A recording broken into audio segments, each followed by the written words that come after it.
Good evening बंधुरा। आज के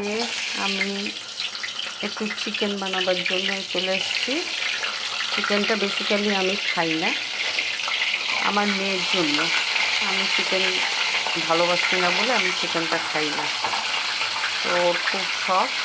ओ आज एकटु चिकेन खाबे, तो आलू दिए चिकेन एकटु कषा कषा करे बानाচ্ছি।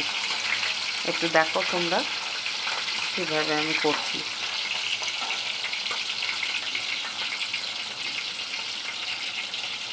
আলুটা নুন দিয়ে মাখিয়ে তেলে ছেড়ে দিয়েছি।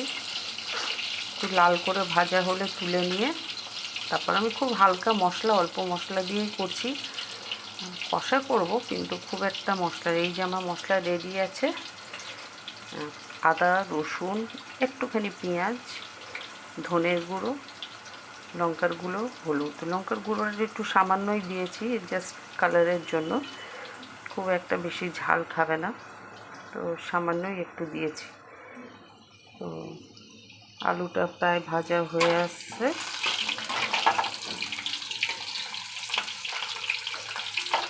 মুরগির মাংসটা আমি খুব একটা পছন্দ করি না আগাগোড়াই।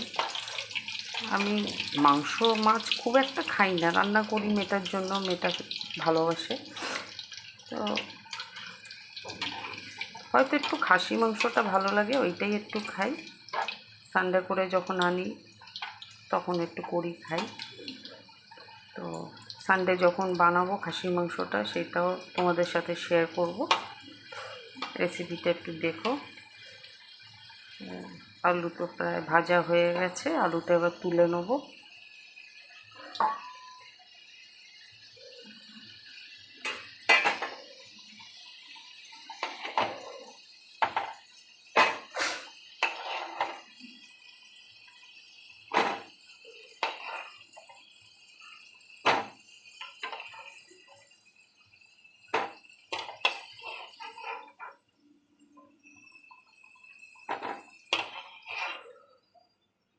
আচ্ছা, আলু ভাজা হয়ে গেছে। এবার তেলে সামান্য একটু চিনি দেবো। চিনিটা এই কারণে দেওয়া হয়, চিনিটা দিলে একটু যেই ক্যারামেলাইজ হয়ে যায়, তো কালারটা একটু অন্যরকম হয়ে যায়, ভালো লাগে কালারটা দেখতে। এবার একটু পেঁয়াজ দিয়ে দিলাম।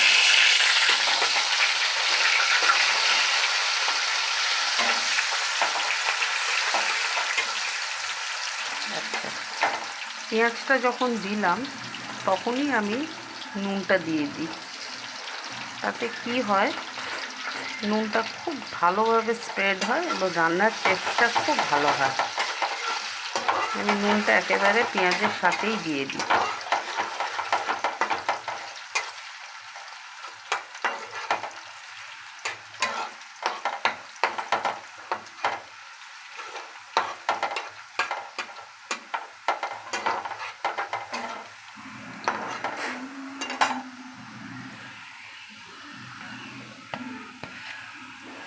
পেঁয়াজটা একটু গোল্ডেন ব্রাউন যখন হবে, হয়ে এসছে, গোল্ডেন ব্রাউন প্রায় হয়ে এসছে, এবার আমি চিকেনগুলো দেবো।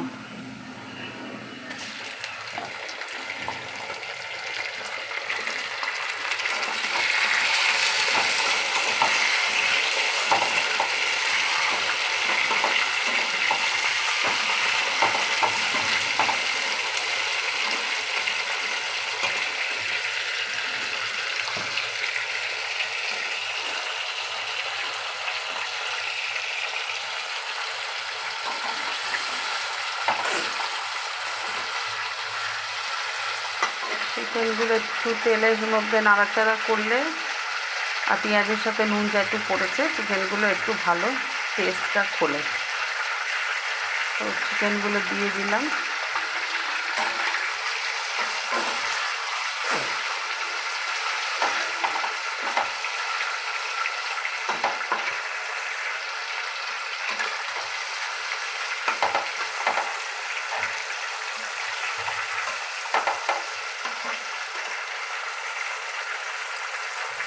এবার এই যে মশলা বেটে রেখেছি, এই মশলাগুলো দিয়ে দেবো।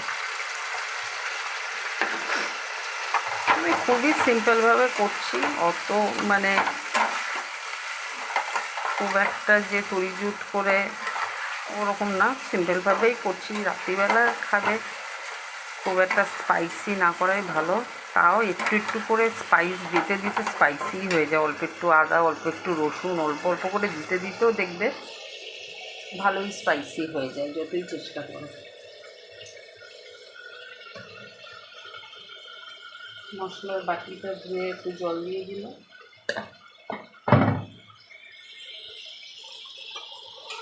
এবার ভালো করে কষাবো।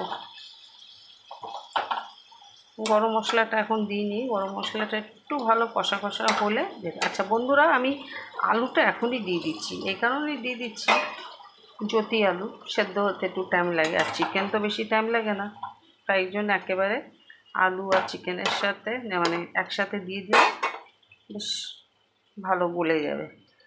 তো আমি একদম